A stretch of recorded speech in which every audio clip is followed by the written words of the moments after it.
दक्षिणी एशियाई प्रादेशिक सहयोग संघ shark, south Asian association for regional cooperation SAARC SAARC.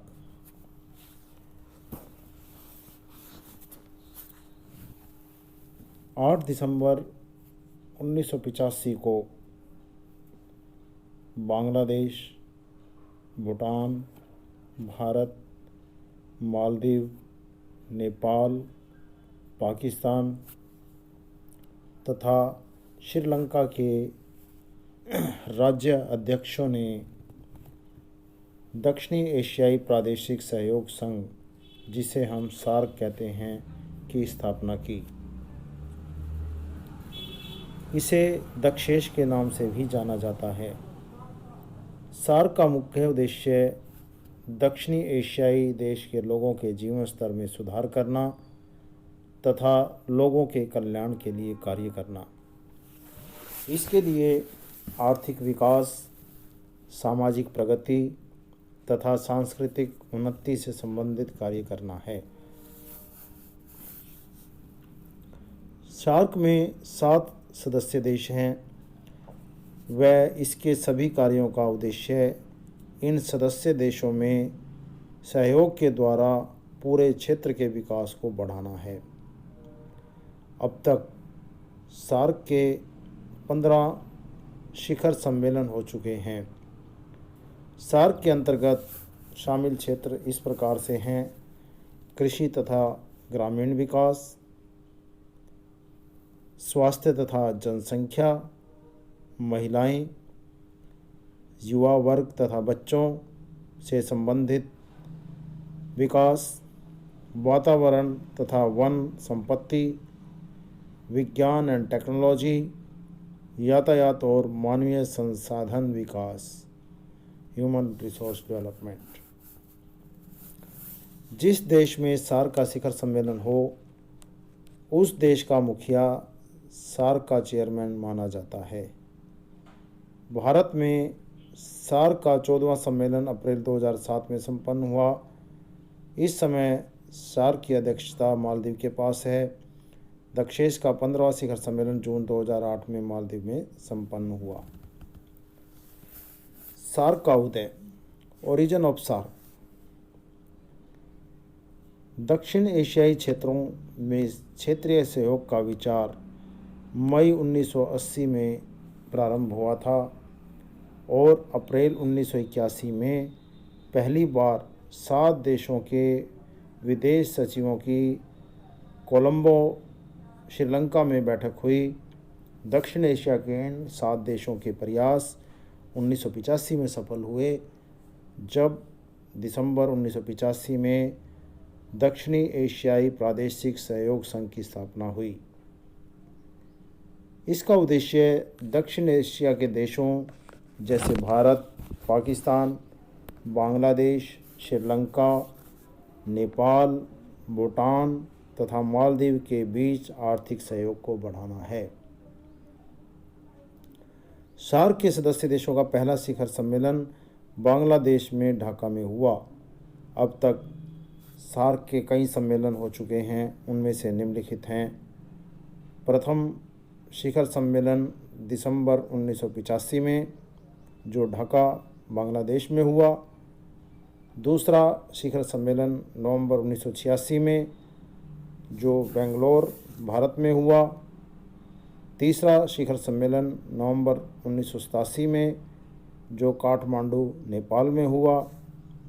चौथा शिखर सम्मेलन दिसंबर 1988 में, जो इस्लामाबाद, पाकिस्तान में हुआ। पांचवा शिखर सम्मेलन नवंबर 1990 में, जो माले, मालदीव में हुआ। छठा शिखर सम्मेलन दिसंबर 1991 में, जो कोलंबो, श्रीलंका में हुआ। इस प्रकार प्रति वर्ष हम देखते हैं कि किसी न किसी देश के अंदर यह शिखर सम्मेलन का आयोजन किया जाता है। 18वें सम्मेलन की जब बात करें तो 7 नवंबर 2014 को काठमांडू में हुआ था और 19वां शिखर सम्मेलन 2016 में पाकिस्तान में आयोजित हुआ। सार्क का सचिवालय मुख्य कार्यालय काठमांडू नेपाल में है। सार्क सचिवालय अपने सदस्य देशों की क्रियाओं को कोऑर्डिनेट व निर्देशित करता है। सार्क सचिवालय के अध्यक्ष को सेक्रेटरी जनरल कहा जाता है। इसे सदस्य देशों में 3 वर्ष की अवधि के लिए अल्फ़ाबेटिकल ऑर्डर में लगाया जाता है। सार्क सचिवालय तथा सार्क के सदस्य देश 8 दिसंबर को सार्क दिवस मनाते हैं। भारत सार्क के सदस्य देशों में से क्षेत्र के आधार पर, जनसंख्या के आधार पर सबसे बड़ा देश है। भारत औद्योगिकी व तकनीकी रूप से सार्क के सभी देशों में से उन्नत देश है। भारत सार्क के कार्यक्रमों को लागू करने में बड़ी भूमिका भी निभाता रहा है और आगे भी इसका योगदान प्रमुख रहेगा। सार्क के स्थापना के उद्देश्य, objectives of the establishment of SAARC. SAARC के चार्टर में निम्नलिखित लक्ष्यों या उद्देश्यों का वर्णन किया गया है, जो निम्नलिखित हैं। नंबर 1, दक्षिणी एशिया के लोगों के कल्याण की कामना करना और उनके आजीविका स्तर में सुधार लाना। इसके अलावा इस क्षेत्र में अधिक विकास, सामाजिक प्रगति तथा सांस्कृतिक उन्नति की प्राप्ति करना तथा इस क्षेत्र के सभी व्यक्तियों के लिए प्रतिष्ठा के अवसर प्रदान करना, ताकि लोग अपनी समस्त क्षमताओं का प्रयोग कर सकें। दक्षिणी एशिया के देशों में सामूहिक आत्मविश्वास का समर्थन करना तथा उसे एनकरेज करना, बढ़ावा देना। एक दूसरे की समस्याओं को पारस्परिक विश्वास, सूझबूझ तथा हल करने की दृष्टि से देखना। अन्य विकासशील देशों के साथ सहयोग को बढ़ाना। सार्क के सदस्य देशों के बीच आपसी व्यापार को बढ़ावा देना तथा ऐसे अंतर्राष्ट्रीय व अन्य क्षेत्रीय संगठनों को भी सहयोग देना जिनके उद्देश्य सार्क के उद्देश्यों से मिलते जुलते हैं। सार्क के सिद्धांत, principle of SAARC. SAARC charter में कुछ नियमों और सिद्धांतों का भी उल्लेख किया गया है, जो कि निम्नलिखित हैं।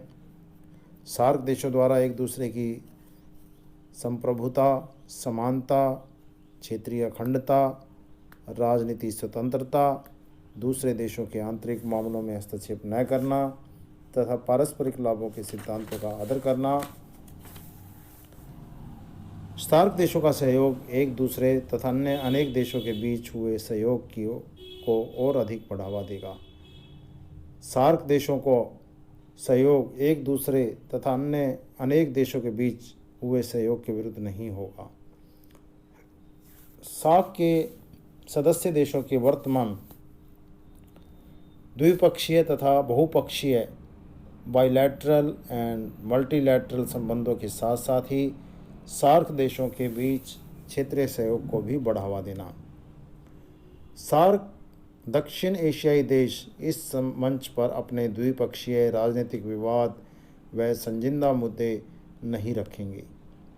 सार्क की स्थापना करने वाली घोषणा के अनुच्छेद 10 की पहली धारा में कहा गया है, सभी के सभी निर्णय सर्वसम्मति से होंगे, और दूसरी धारा में यह स्पष्ट रूप से कहा गया है कि इसके सदस्य देशों के द्विपक्षीय मामलों पर विचार नहीं किया जाएगा।